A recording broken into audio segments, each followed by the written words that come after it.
시편 148편 1절에서 14절 말씀 봉독합니다.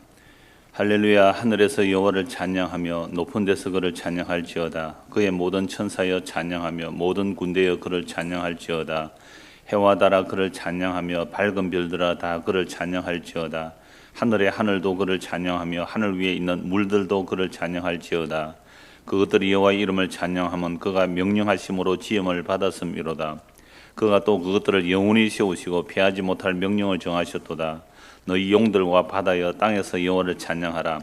불과 우박과 눈과 안개와 그의 말씀을 따르는 광풍이며 산들과 모든 작은 산과 과수와 모든 백항목이며 짐승과 모든 가축과 기는 것과 나는 새며 세상의 왕들과 모든 백성들과 고관들과 땅의 모든 재판관들이며 총각과 처녀와 노인과 아이들아 여호와 이름을 찬양할지어다. 그의 이름이 홀로 높으시며 그의 영광이 땅과 하늘 위에 뛰어나심이로다.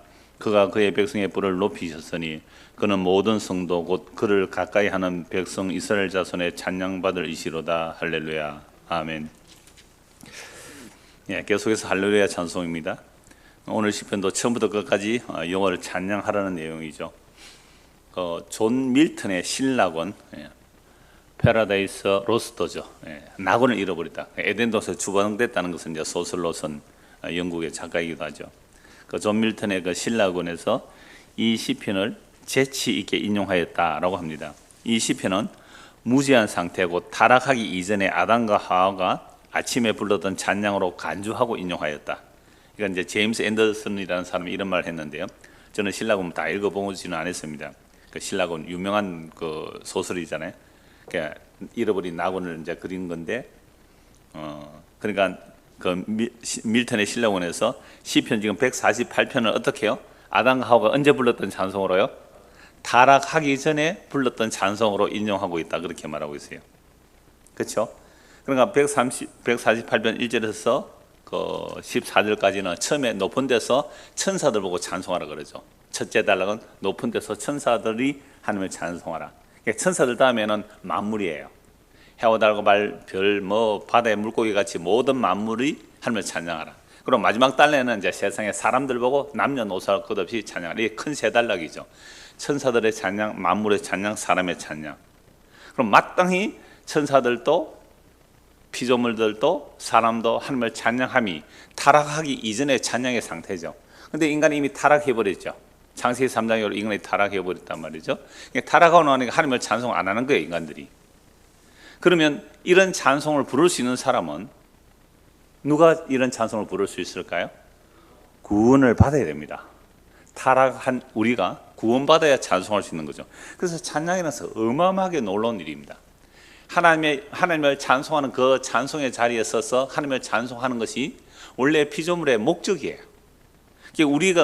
우리 인생이 하나님을 찬양하는 것이 하나님께 영혼 돌리는 것이 우리 삶의 목적인데, 타락하고 나니까 사람들마다 어떻게 살아갑니까? 나의 영광과 내가 찬양받아야 된다. 다 이렇게 살아가죠. 내가 영광받아야 되고 내가 찬송받아야 된다. 말은 안 해도 그렇게 속으로 생각하면서 살아간단 말이에요. 그냥 오늘날 사람들에게 여러분들이 여호와를 찬송하십시오 라고 한다면 당장 묻죠.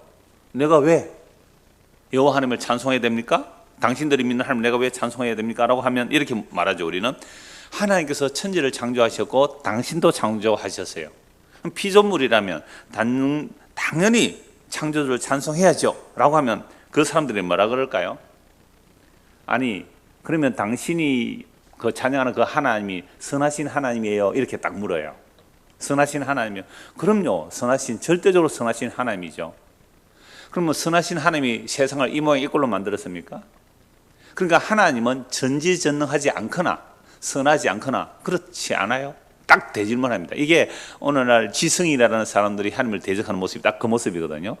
하나님이 선하지 않거나 그다음에 선하시다면 전지전능하지 않다는 거죠. 안 그래요? 하나님이 선하시고 전지전능하시다면 악을 만들어야 돼요? 안 만들어야 돼요? 악을 안 만들어야 되고 악이 나오지 않도록 막아야 전지전능하시고 선한 하나님 아닙니까? 그런데 세상을 이 모양 이 꼬라지로 만들어 놓고 말이죠. 곳곳에 전쟁과 기근과 얼마나 비참한 일들이 많이 일어납니까? 빈익빈 부익부가 계속 일어나고 약하고 보잘것없는 자리 학대당하고 그냥 맥없이 죽어가는 저 수많은 사람들, 그런 자들을 하나님이 정말로 선하신 하나님이 전하신 하나님이 살아계시다면 이런 세상 만들었다는 건 말도 안 되는 이야기다 라고 한마디로 거절해 버리죠. 근데 뭐 세상 사람들은 모르니까, 그죠? 그들이 모르니까 그렇게 말할 수 있어요. 근데 문제는 교회 다니는 우리 보고 하나님을 찬송하라 그러면요, 어떻게 항변이 나올까요? 똑같은 항변이 나와요.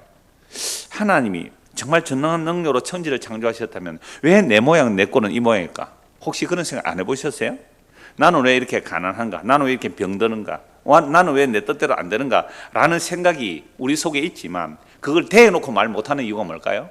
대해놓고 말하면 혹시나 하나님한테 그나마 벌을 지금 요 정도 받는 벌에서 더 벌 받을까 싶어서 겁이 나서 그 말 못하고 있는 거 아니에요?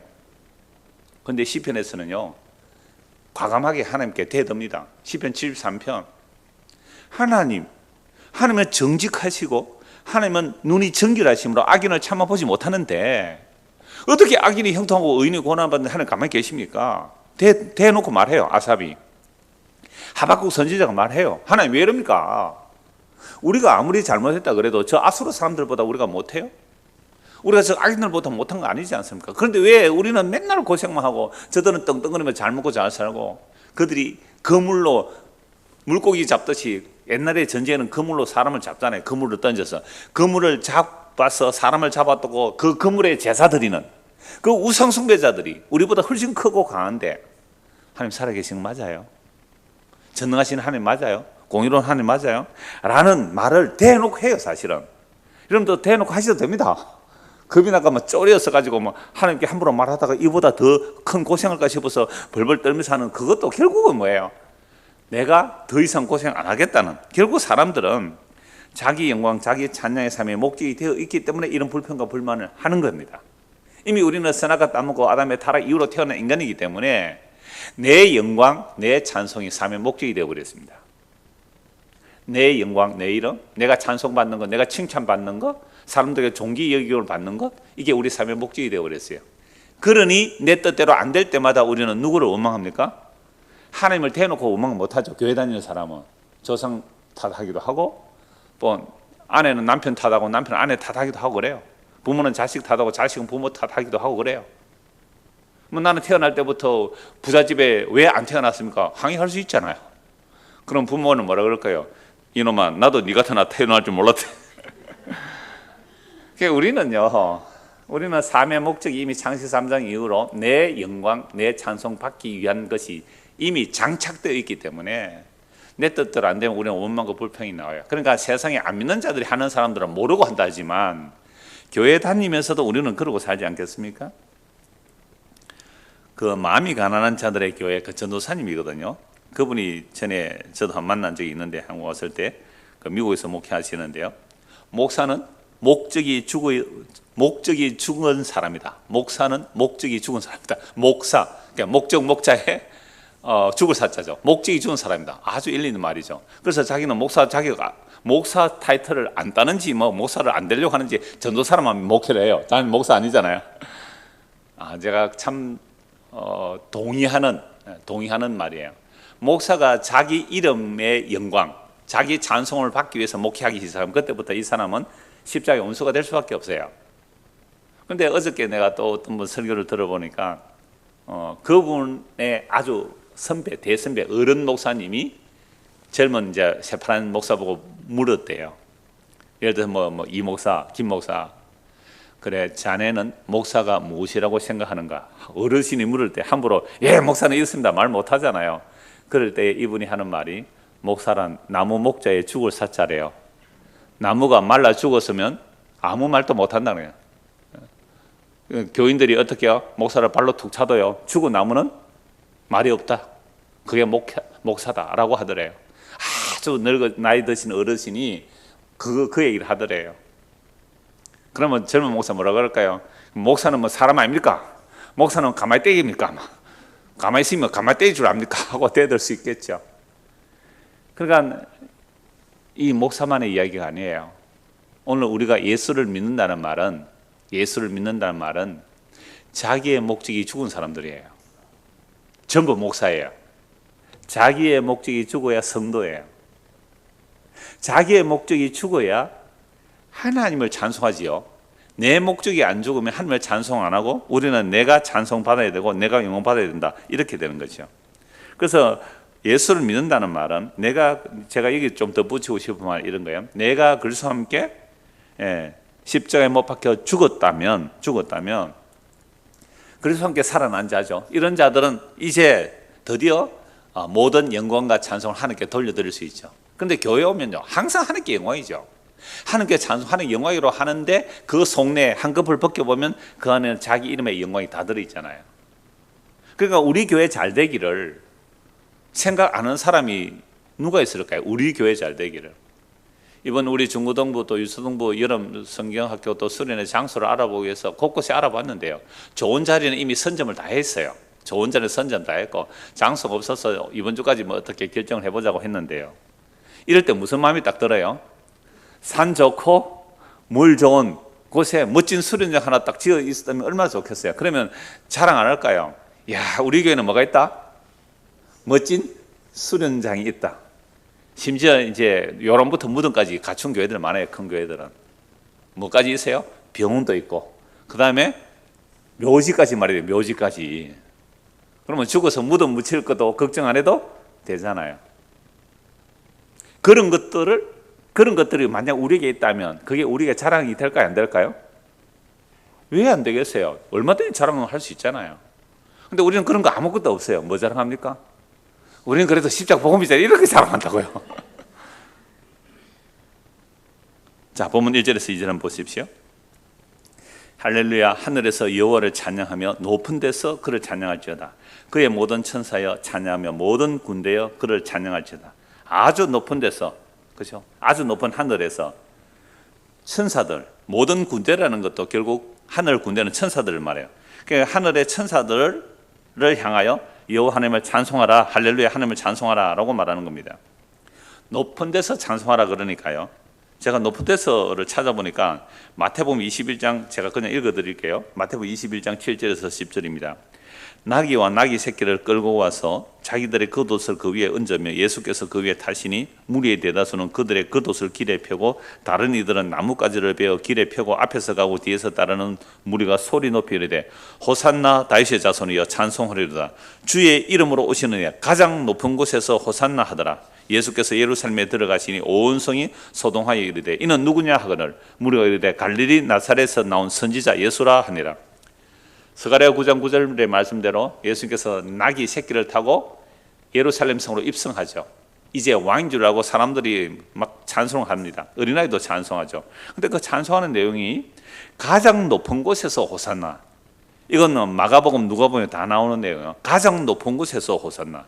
그러니까 방금 시편 148편 1절 2절 높은 데서 찬송하라는 그 찬송을 알아요. 유대인들이. 가장 높은 데서 호산나, 가장 높은 데서 찬송. 여호와여 지금 우리를 구원하소서 그렇게 찬송하고 있죠. 그런데 문제는 그렇게 호산나를 불렀던 자들이 며칠 만에 돌변하여 나사렛 예수, 그를 어떻게 하라고요? 십자가에 못 박아 죽이라 그랬단 말이에요. 그러니까 마땅히 찬송받아야 할 분이 십자가에 못 박혀 죽음으로 결국 호산나 다윗의 자손이여 우리를 구원하소서 가장 높은 데서 찬송할지어다 라고 불렀던 그들이 예수의 모습을 보면서 이 예수를 따라가면 우리가 영광과 찬송을 받는 것이 아니구나 라고 하는 거 돌변한 거예요. 돌변. 그래서 예수를 십자가에 못 박아 죽여버리죠. 그러면 예수를 십자가에 못 박아 죽였다는 사실이 결국 인간들은 내가 영광받고 내가 찬양받아야 하는데 도대체 예수라는 사람은 우리가 영광받고 우리가 찬송받을 일을 없애버리는 거잖아요. 너희가 나를 따라오려면 자기를 부인하고 자기 십자가를 지고 따라오라. 이건 너 죽으라는 말이거든요. 너 받을 영광 없다는 겁니다. 그럼 누가 예수를 따라가겠어요? 제자들도 한 자리 하려고 따라가다가 십자가 앞에서 다 도망가는 겁니다. 이게 이미 인간이 타락한 이후, 창세기 3장 이후의 인간이라서 이런 거예요. 타락하지 않았다면 아까 그 존 밀턴의 그 신라원에서 시편 148편이 아담과 하와가 타락하기 전에 아침에 이 찬송을 했을 거다. 얼마든지 상상할 수 있잖아요. 그렇게 말했듯이 우리는 이미 창세기 3장 이후의 인간들이기 때문에 자기 영광, 자기 찬송이에요. 그래서 하나님을 찬송한다, 하나님 영광 돌린다고 말은 해도 그 속에 나의 영광, 나의 찬송이 없다면 하나님을 찬송하지 않겠다. 그래서 내가 하나님을 잘 섬겨드려서 하나님이 나에게 능력을 주시고 복을 주셔서 내가 영광 받고자 한다. 이건 하나님보다 누가 더 높아져야 돼요? 하나님의 이용물이잖아요. 하나님은 내 영광, 내 찬송이 되는 이용물이고 결국 내가 하나님보다 높은 거예요. 가장 높은 데서 찬송했는데 내가 가장 높은 자리에 있는 거죠. 그러니까 하나님도 내가 잘 섬겨드릴 테니 날 높여주세요, 내 영광 받게 해주세요, 내 찬송 받게 해주세요 한다면 하나님이 나의 뭐요? 도와주는 그냥 스폰서일 뿐이에요. 내가 주인공이 되어버리는 거죠. 아담의 선악과 따먹을 때 그 사탄의 유혹, 뱀의 유혹이 너도 이거 먹으면 하나님처럼 되리라가 이렇게 뿌리 깊게, 이렇게 우리의 세포 하나하나에 이르기까지 이 생각이 가득 차 있는 겁니다. 그래서 사람들은 자존심 상하면 자살합니다. 가난하고 배고파서 죽는 것보다요, 가난하고 배고프면 더 악착같이 잘 살아나요.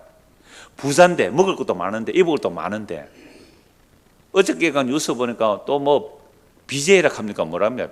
요즘 아이들, 젊은 아이들 장래 희망이 뭡니까? 유튜버 된대. 유튜버 되면 뭐 한 달에 1억씩 번다고.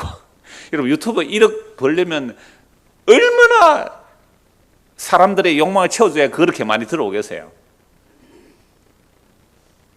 우리 교회 그 홈페이지 광고에 엄지척 눌러주세요. 지워버렸어야 되는데. 우리가 목사님도 마찬가지예요. 설교하고 났을 때 은혜 받았습니다 하는 말을 듣는 게 좋게, 설교 그따위 해 이거 좋겠어요. 우리는 못 빠져나옵니다. 자기 이름의 영광에서 못 빠져나온단 말이에요. 그러니까 선악과를 따먹고 난 그 하나님처럼 되고자 하는 모든 만물이 하나님의 영광들로 찬송을 마땅하거든요. 그런데 우리는 창세기 3장 이후라서 모든 영광과 찬송을 누가 받아야 돼요? 내가 받아요. 내가. 하나님조차도 나의 이름을 높여주는 하나님이어야 됩니다. 우리는 하나님 섬길 때 그런 하나님 섬겼어요. 그래서 이사야 1장 시편을 마치고 무슨 말씀을 볼까 했을 때 제가 24년 전에 이사야를 했는데 그거는 원고만 있지 뭐 녹음된 게 없어서 이사야를 한번 할까 생각을 하고 있는 중입니다. 그래서 이사야 1장 그 2절 3절 보면 이런 말씀이 나옵니다. 내가 너희를 자녀를 키우듯이 양육하였거늘 너희들은 나를 모른다라고 말합니다. 그러면서 소도 그 주인을 알고 나귀도 그 주인의 구의를 알거만은 그런데 너희는 나를 모른다. 공중의 학은 그 정한 시기를 알고 산비둘기와 제비와 두루미는 그들의 올 때를 지키거늘 내 백성은 여호와의 규례를 알지 못한다. 예레미야 8장 7절에서 그 말씀하죠. 철새들이 얼마나 놀라워요. 수천 킬로를, 그죠? 내비게이션 하나 없이 그 새대가리, 조그마한 여러분 새 보고 머리 안 좋다고 새대가리 그러잖아요. 그 새대가리 같은 그 조그마한 대가리로 그 수천 킬로를 정확한 절기에 딱 시기에 주남 저수지 가보세요. 겨울 되면 그 각양 철새들이 때를 따라 와서 거기서 지나고 또 때를 따라 가더란 말이에요. 그런데 인간은 올 줄을 몰라요. 주님 앞에 나와서 무릎 꿇고 주를 찬송해야 되는데, 그렇죠? 수요일 날 왜 이 사람들밖에 안 와요? 다른 사람은 찬송 안 해도 되는 거예요. 왜 안 오는 거예요? 이러면 딱 말하죠. 목사님 왜 또 율법을 좀 적용을 안 되겠는데. 이 인간은 이런 거예요. 그래서 우리들은 뭐보다 못해요? 소, 나귀, 공중의 학, 저 산비둘기보다 제비보다 못해요. 제비보다 못한 거예요. 제비는 박씨라도 물어주지요. 우리는 뭡니까 이게? 왜 이럴까요? 이게 이제 예레미야 17장 9절을 보면 만물보다 심히 부패한 것이 사람의 마음이라. 누가 이를 알리요마는 몰라요. 사람들. 지 마음이 부패한 것을 몰라요. 얼마나 마음이 부패한지 사람들이 몰라요. 그래서 우리가 정말로 내가 피조물이고 창조주를 찬송하려면 먼저 구원을 받아야 돼요. 구원받지 않은 자는 찬송 못해요. 그래서 교회 와서 막 찬양한다, 영광 돌린다 하지만 정말로 구원이 일어난 자라면 찬양대 찬양만이 아니잖아요. 우리의 삶의 범사에 주를 찬송하며 살아가는 것이 마땅한 피조물의 자세죠. 그래서 하늘의 그 높은 하늘에서는 천사들이 하나님을 찬송하는데 성경 전체를 보면 이 천사들이 하나님을 찬송 안 하면 어떻게 돼요? 타락하죠. 그게 뭐예요? 사탄이에요. 대적자가 돼요. 근데 천사들은 영적 존재예요. 우리 물질적인 우리의 피조물이지만 우리 같은 물질적 존재는 안 해요. 그래서 타락 끝이에요. 근데 놀랍게도 피조물이 우리는 타락해도 구원의 기회가 있어요. 그래서 천사들이 찬송하는데 찬송하는 건 바로 사탄이 되는 거예요. 그 다음에 이제 3절에서 10절입니다. 자, 목록을 한번 보십시오. 찬양하라라고 말하는데 해, 달, 별들, 그 다음에요 하늘의 하늘, 그 다음에 하늘 위에는 물, 하늘의 하늘, 하늘 위에는 물 하니까 창세기가 기억나죠. 하나님께서 천지를 창조할 때 아래 물과 윗물로 나누고 가운데로 궁창이라 그러잖아요. 그러니까 궁창도 하늘이에요. 그 위에 물, 그 위에 또 하늘이 있어요. 그러니까 하늘과 하늘들의 하늘 이렇게 표현하잖아요.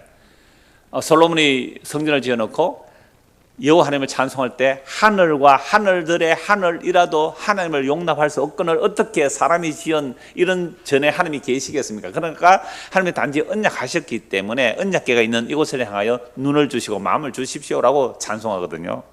그러니까 하늘, 그 물들, 그 위에 천지를 창조하신 하나님, 그러나 해와 달과 별, 그 다음에 하늘, 그 다음에 그 위에 물, 그 다음에 그것들이 5절 여호와 이름을 찬양하면 그가 뭐요?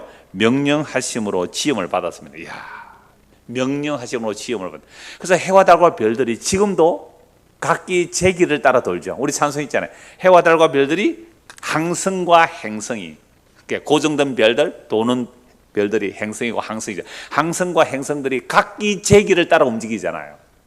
여러분, 지구가 생기고 태양이 생긴 이래로 계속하여 지구는 지구의 길을, 그죠? 달은 달의 길을, 화성은 화성의 길을 돌고 있잖아요. 한치라도 어긋남이 없어요. 만약에 수천 년 도는 이 별들이 지구가 자꾸 태양 쪽으로 가면 어떻게 돼요? 타 죽겠죠. 지구에서 태양에서 멀어지면 어떻게 해요? 얼음덩어리가 되겠죠. 그러니까 이런 하늘의 해와 달과 별들은 각기 제 길을 따라가요. 제비도 제때를 알아서 와서 지금 제비 막 새끼 치고 있거든요. 제비가 새끼를 치고 쟀다고. 그런데 제비가 너무너무 적어요 지금. 제비가 귀한 시대예요. 왜요? 워낙 농약을 많이 쳐가지고 인간들의 생산을 높이기 위해서 농약 안 치면 생산이 안 높아지거든요. 농약을 쳐서 제비들이 다 죽어가지고 지금 뭐 제비가 몇 마리 없어요. 제비가 귀해요 진짜. 그러니까 이러한 세상은 정말 하나님의 명령대로 생겨졌고 하나님의 명령대로 살아가요. 그래서 6절 보세요. 그가 또 그것들을 영원히 세우시고 피하지 못할 명령을 정하셨도다. 그래서 심음과 거둠, 노홍수 위에도 심음과 거둠, 낮과 밤, 그 다음에 더위와 추위, 사시사철이 계속되는 거예요. 언제까지? 땅이 있을 동안. 땅이 있을 동안. 하나님 명령하셨기 때문에 이 땅이 있을 동안, 이 우주 만물이 있을 동안은 하나님의 질서대로 다 움직이고 있어요. 뿐만 아니라 7절입니다. 너희 용들과 바다. 세상에 누구도 찬송해요? 용들, 리워야단. 이건 시편 104편에 우리 자주 보았잖아요. 시편 104편에 바다의 그 물고기들, 그 플랑크톤조차도요. 그 땅에 기는 것들조차도요.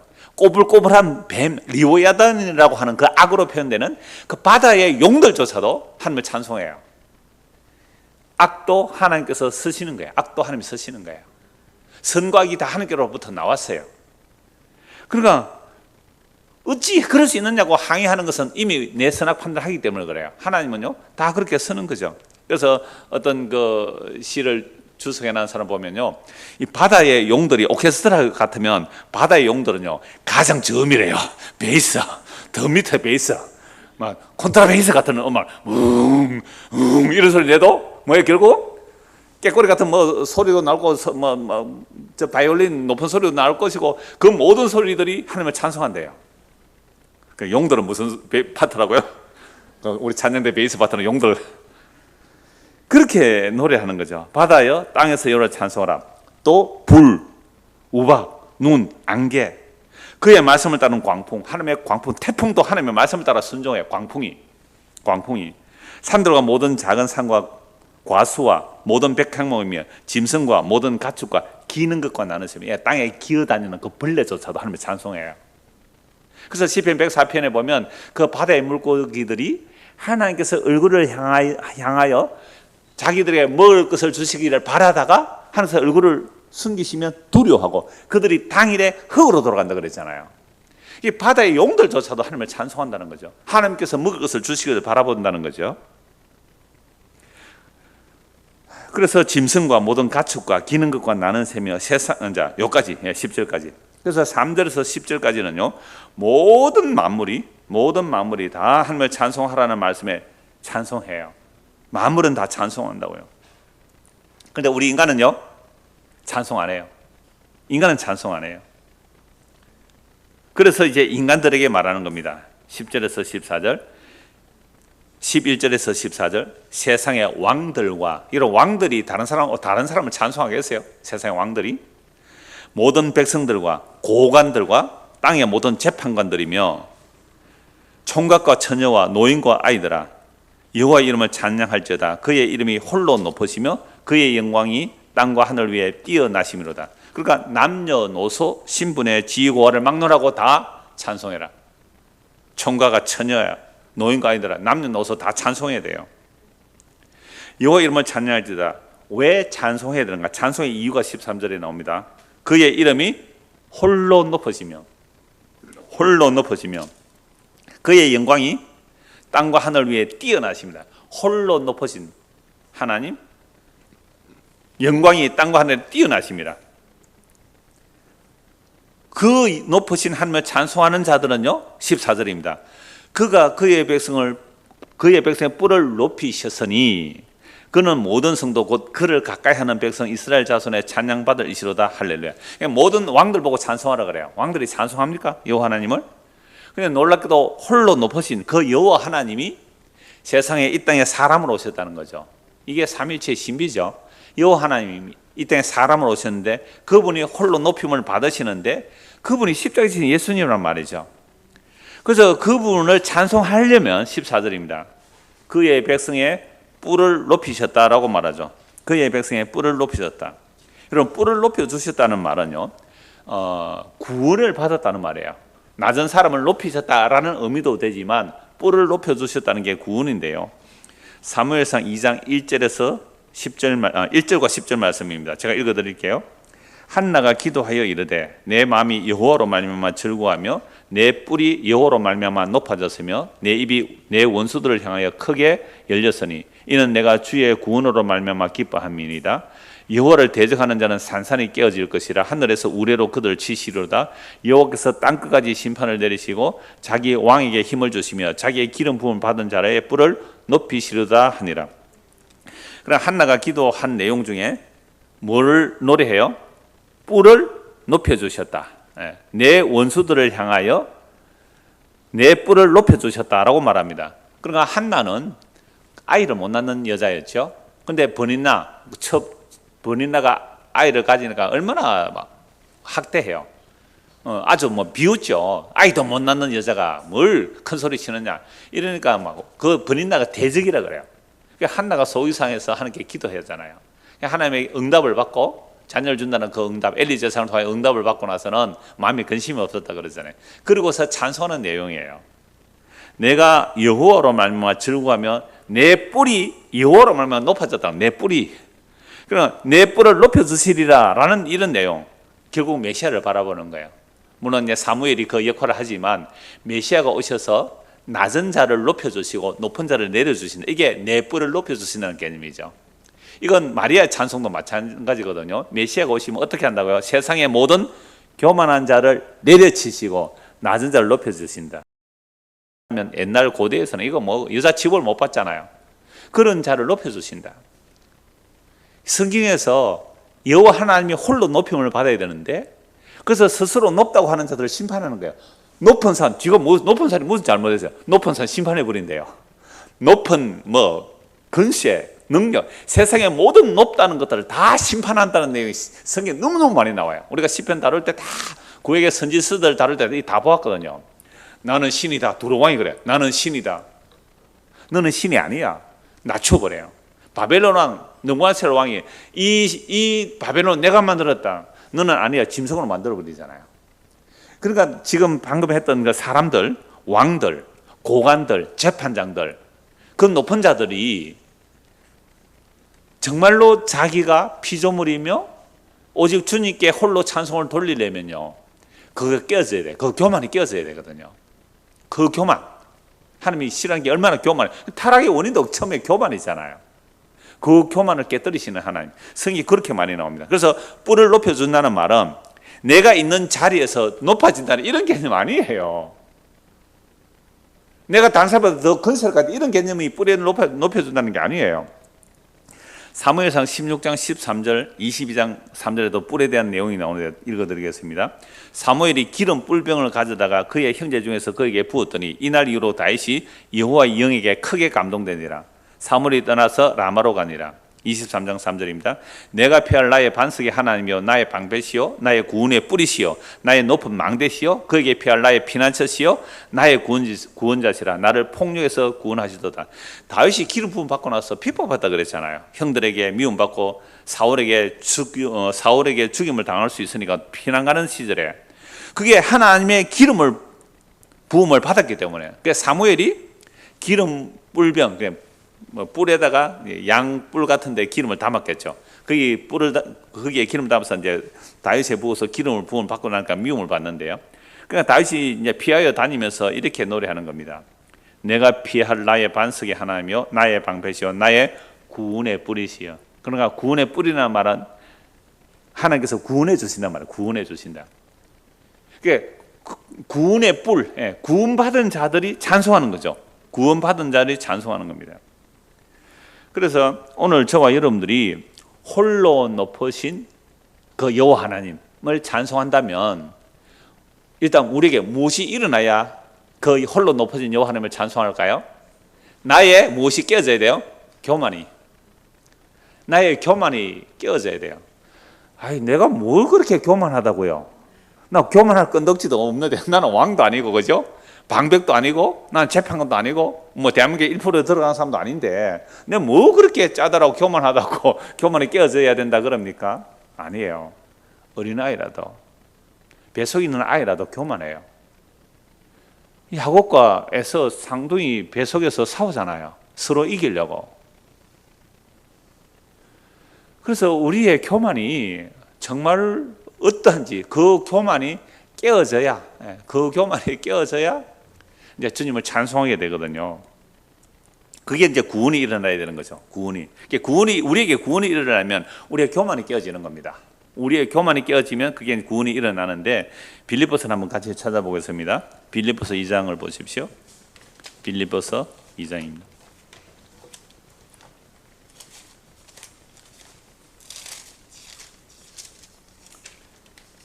빌립보서 2장 5절 너희 안에 이 마음을 품으라 곧 그리스도 예수의 마음이니. 성경의 모든 명령은 주께서 우리에게 이루겠다는 하나님의 의지예요. 그러니까 우리가 하나님의 택한 백성이라면 반드시 내 안에 무슨 마음을 품게 돼요? 그리스도 예수의 마음을 품게 돼요. 하나님이 아까 우리 시편에서 다 보았잖아요. 하나님께서 명령하심에 그 명령이 어떻게 해요? 이루어졌잖아요. 하나님이 명령하시면 그 명령대로 이루어졌기 때문에 해와 달과 별들이 각기 제 길을 따라 돌고 있어요. 아직까지. 그런데 우리 인간은 뭐예요? 만물보다 심히 부패한 우리 인간은 하나님의 명령에 순종해요? 안 순종해요? 안 순종하잖아요. 우리는 제비만도 못하잖아요. 땅에 기는 그 지렁이 같은 그 지렁이보다 못해요. 성경에 그런데 지렁이 같은 야고바 되어 있는데 번역을 새로 해야 되겠죠? 지렁이보다 못한 야고바 이렇게 해야 되잖아요. 땅에 기는 지렁이도 저를 찬송해요. 진짜. 얼마 전에 비가 왔어요. 한 달 좀 전인가? 비가 많이 왔어요. 그러니까 제가 아파트 이렇게 내려오는데 이놈의 지렁이가 커다란 지렁이가 비 왔다고 2마리나 기 나와 있는 거예요. 제가 어떻게 했을까요? 밟아문 뗐을까요? 손으로 잡고 흙밭에 던져줬어요.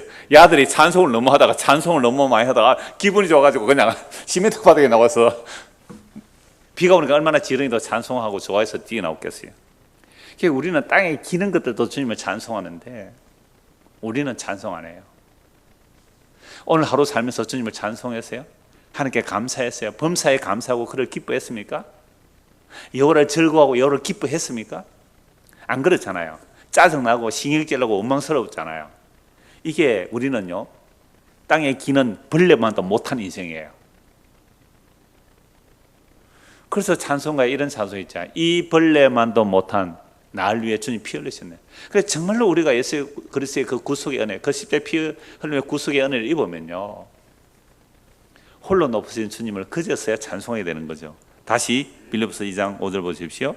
너희 안에 이 마음을 품으라고 그리스도 예수의 마음이니 그는 근본 하나님의 본체시나 하나님과 동등됨을 취할 것으로 여기지 아니하시고, 하나님과 동등됨, 이 삼위일체 신비예요.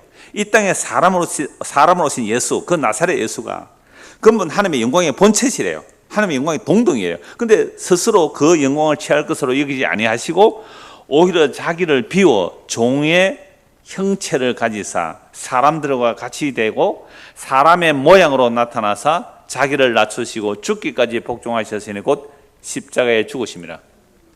우리가 타락하여 하나님처럼 되고자 했잖아요. 우리 모두가 하나님처럼 되고자 높아진 우리 인간들이에요.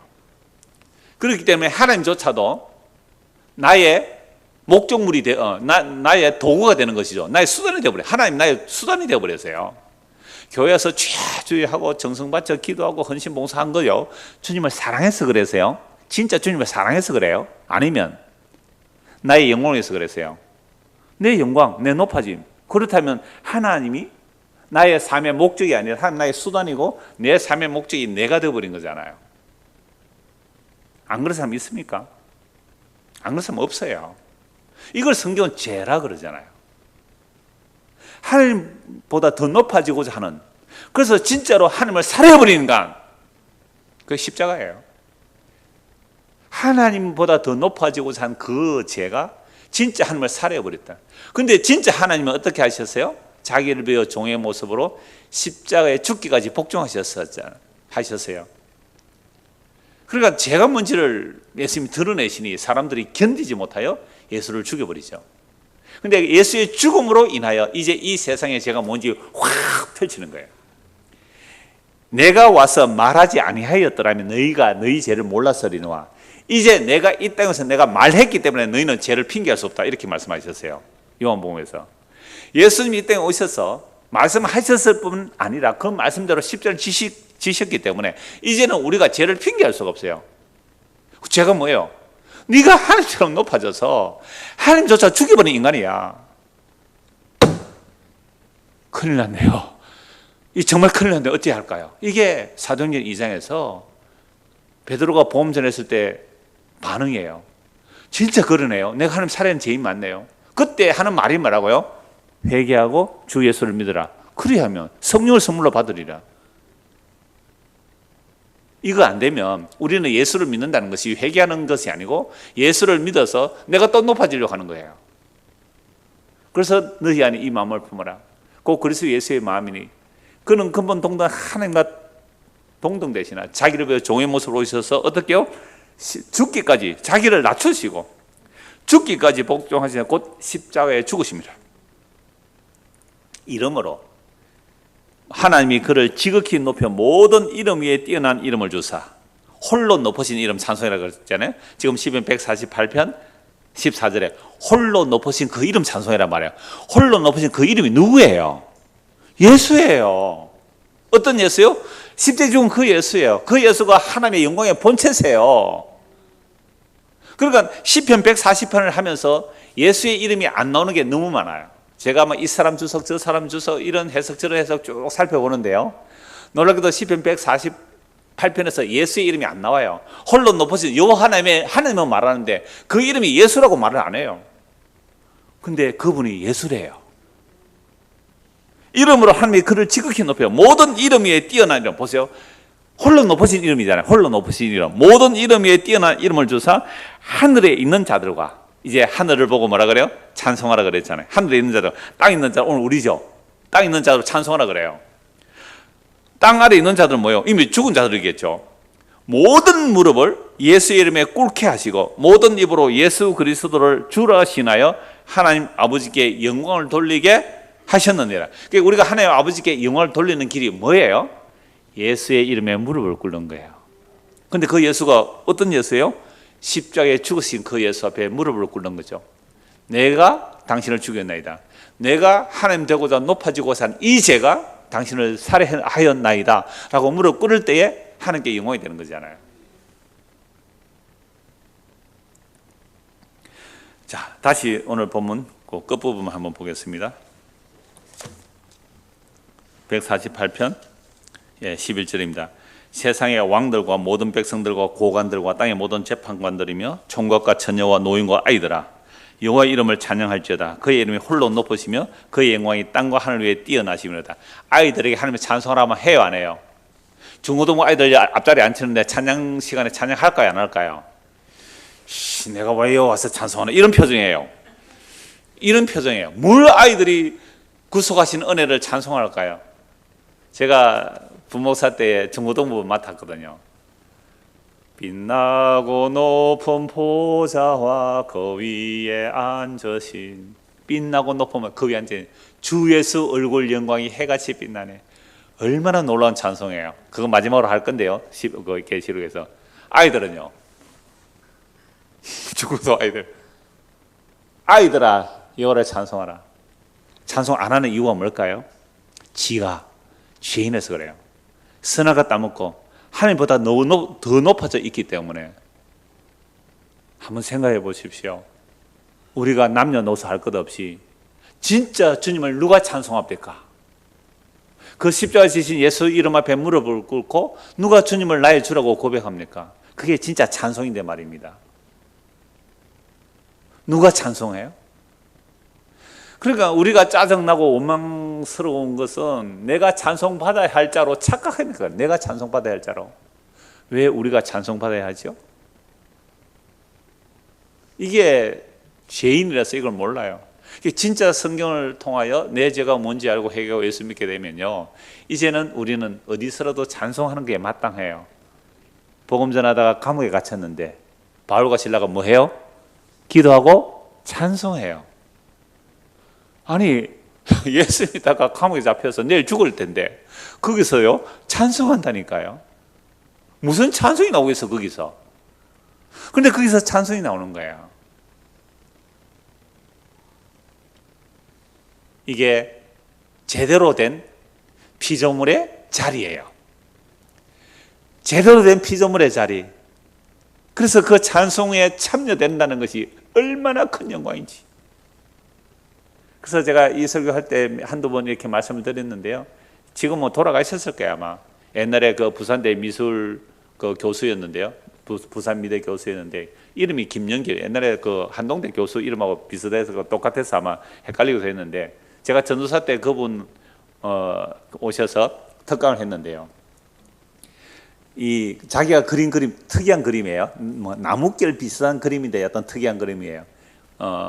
그분이 이제 소금의 집도 만들어서 전도지를 만들어서 굉장히 이렇게 자기 자비로 전도지를 만들어서 뿌리는데, 버스에 가면 손잡이 같은 데 있잖아요. 또 화장실에 가면 손잡이 작은 글자로 예수 생명 뭐 이런 글자 하나 붙이도록 그렇게 나누어서 붙이기도 하고 그런 분인데요.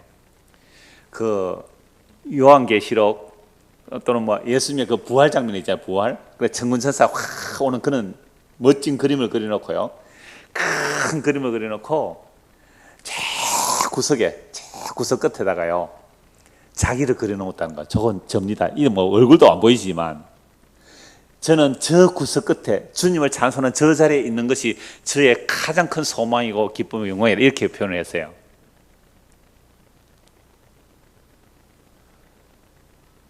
렘브란트 같은 사람도 그 십자가 그림 그릴 때 자기가 못 박는 자리에 있는 자로 그렇게 그려놓고 그래요.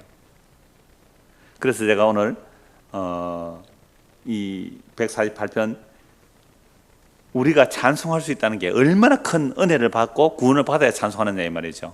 그래서 하늘 위에 뛰어나십니다. 그가 그의 백성의 뿔을 높이세요. 이 뿔을 높였다는 말은 우리가 구원받았으니, 구원받은 자들은 성도죠. 그는 모든 성도 곧 그를 가까이 하는 백성 이스라엘 자손의 찬양받을 수 할렐루야.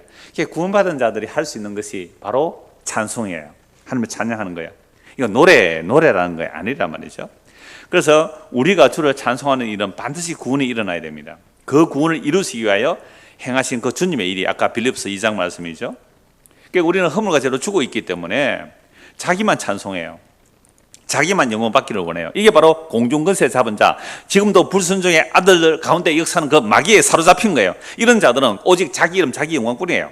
이게 육신의 정욕과 안목의 정욕과 이생의 자랑에 붙들려 사는 삶, 이 세상 풍속을 따라 사는 사람, 교회 이런 자들이 교회 나왔잖아요. 교회 나와서 뭐 하나님 영광 그래도 결국 그 속에는 자기 이름 자기 영광, 자기를 찬양받기 위해서 살아온 자들이에요. 이런 우리가 정말로 내가 예수를 살해한 죄인으로 드러날 때 그제서야 비로소 구원받게 되고 구원받은 자들이 비로소 찬양하는 내용이 시편 148편이고 성경 전체예요. 그래서 만물이, 오늘 제목이 만물이 주를 찬송해요. 천사들이 찬송하고요, 만물이 찬송하고요, 사람들이 찬송하는데, 나중에 요한계시록 다시 볼까요? 요한계시록 보면요, 보좌와 어린 양께, 죽임당 어린 양께 세상에 네 생물이 있고 24장로가 먼저예요.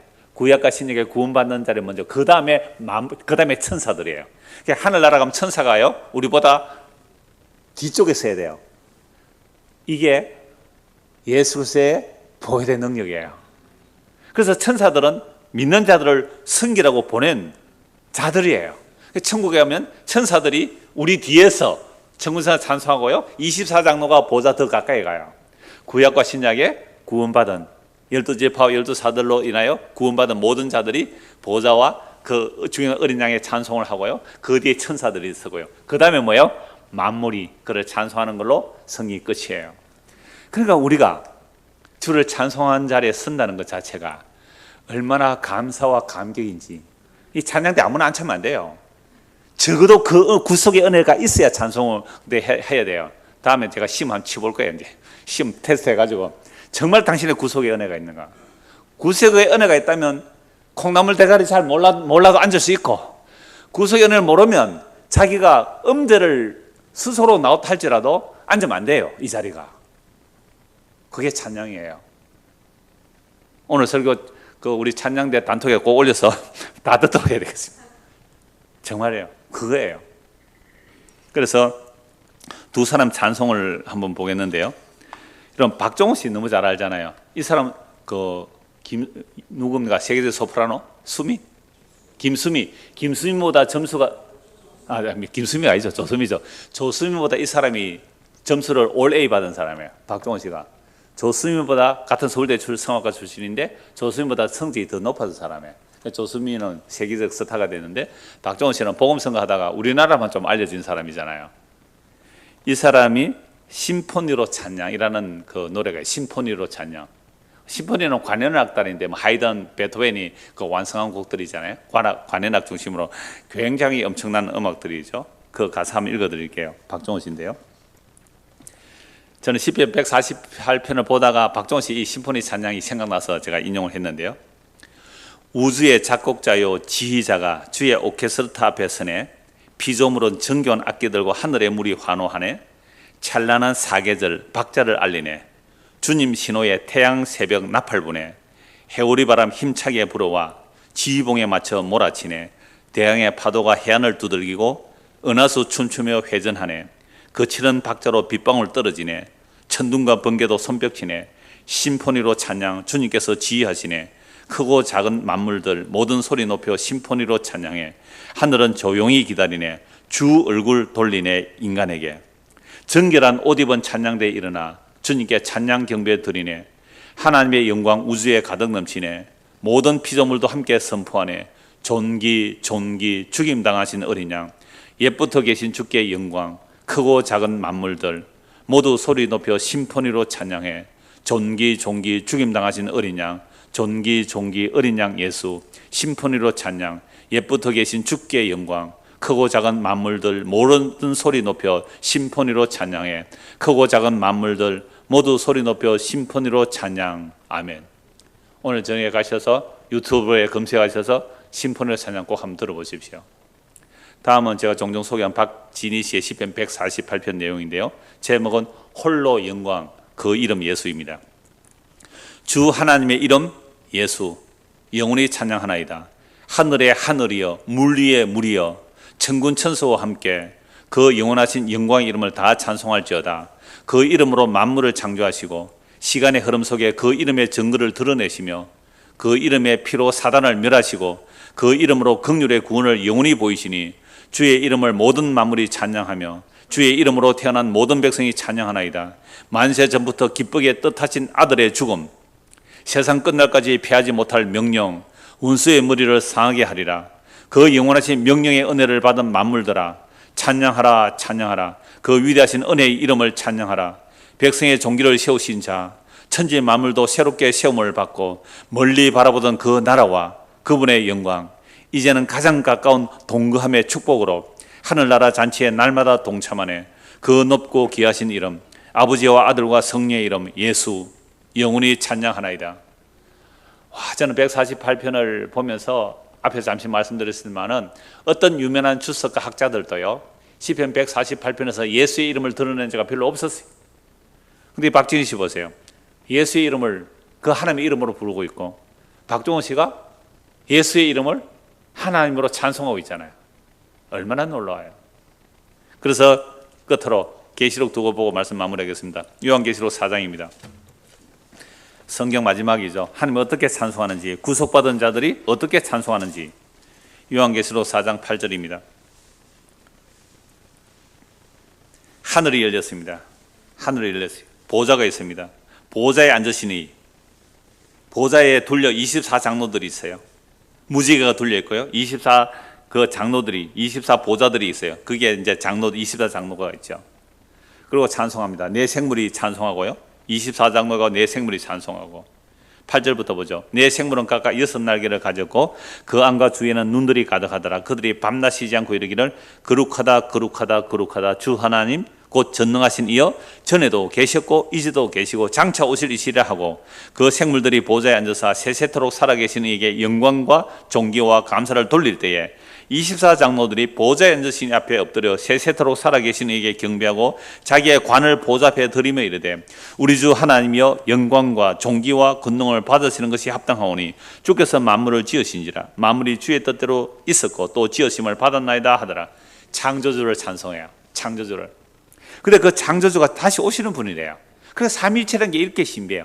분명히 사장은 창조주 하나님을 찬송하죠. 만물이 주의 뜻대로 있었고 또 지으심을 받았다. 그래서 오늘 시편 148편 보니까 중간에 누가 찬송해요? 만물이 찬송하잖아요. 근데 인간이 찬송 안 하잖아요. 그러니까 찬송하는 자들이 구원받은 자들이란 말이죠. 그래서 요한계시록 5장은 어린 양을 찬송해요. 이 구속받은 자들의 찬송인데요. 쭉 나오는데 9절부터 보겠습니다.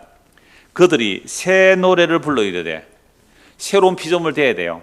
누구든지 그리스도 안에 있으면 새로운 피조물이라. 이전 것은 지나갔으니 보라 새 것이 되었도다. 새로운 피조물들이 노래를 불러요. 구속받아야 이 노래를 불러요. 구원받아야 창조주를 찬송해요. 구원받아야 구속주를 찬송해요. 구원받아야 주님의 다스림과 섭리를 인정하고 주님을 찬송해요. 나의 형편에 어떠하든지, 나의 형편이 어떠하든지 다시 오실 주님을 기다리며 찬송해요. 그래서 주님 오시는 그날에 그 찬송이 완성돼요. 그래서 하늘에서는 홀로 높아진 하나님만 찬송받는 곳이죠. 9절입니다. 그들이 새 노래를 불러 이르되, 두루마리를 가지시고 그 인봉을 떼기에 합당하시도다. 일찍이 죽임을 당하사 각 족속과 방과 백성과 나라 가운데서 사람들을 피로 사서 하나님께 드리시고, 구속이 일어나야 찬송해요. 자기 피로, 죽임당한 어린 양의 피로 사서 하나님께 드리시고, 그들로 우리 하나님 앞에서 나라와 제사장들을 삼으셨으니 그들이 땅에서 왕노릇하리로다 하더라.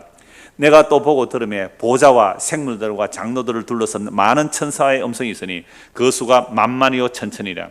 큰 음성으로 이르되, 죽임을 당하신 어린 양은 능력과 부와 지혜와 힘과 존귀와 영광과 찬송을 받으시기에 합당하도다 하더라. 내가 또 들으니 하늘 위에와 땅 위에와 땅 아래와, 빌립보스 2장 나오죠? 하늘 위에와 땅 위에와 땅 아래와, 만물이 주를 찬송하는 빌립보스 2장의 말씀이 여기서 또 찬송하는 거죠. 땅 아래와 바다 위에와 또 그 가운데 모든 피조물이 이르되, 보좌에 앉으시니와 어린 양에게 찬송과 존귀와 영광과 권능을 세세토록 돌려주다 하니 네 생물이 돼 아멘하고 장로들은 엎드려 경배하더라. 보좌와 계시니와 어린 양께 네 생물이 찬송해요. 근데 그 보좌와 어린 양 둘레에 누가 있어요? 24장로. 구약과 신약의 구원받은 자들이 먼저 둘렀어요. 그 뒤에 누가 있어요? 천군 천사, 수많은 천사들이. 그리고 그 뒤에는 뭐가 있어요? 만물이 주님을 향하여 보좌에 계시니와 어린 양께 찬송과 존귀와 영광과 능력을 세세무궁토록 돌릴지어다 라는 그 찬송의 자리에 한쪽 기통에 있는 것이 얼마나 구원받은 자의 영광이며 찬송이냐는 거예요. 그러니까 그 놀라운 영광에 참여된 자들은 이 역사 속에서 지금부터 우리가 어떤 형편에 있든지, 그죠? 어떤 형편에 있든지, 가난한지 병들든지 어떠하든지 간에 그것과 상관없이 그 어린 양의 피로 구속받았기에 보좌에 계시니와 어린 양을 지금 여기서부터 찬양하는 자들이 영원한 그 나라에서도 찬양할 거 아니에요. 그 놀라운 은혜가 우리에게 임하여 지금 여기서부터 보좌에 계신 이와 어린 양을 찬송하며 살아가는 우리 모두가 되기를 소원합니다. 기도하겠습니다. 하나님 아버지, 피조물이 지음을 받은 것은 주님의 영광을 드러내며 주님을 찬송함이 마땅합니다. 그런데 만물은 주님을 찬송하는데, 땅에 기는 지렁이 한 마리조차 주님을 찬송하는데, 만물의 영장이라는 인간들은 주님을 찬송하지 않고 자기 이름의 영광, 자기 찬송에만 몰두하다 보니 세상이 지옥이 되어버렸습니다.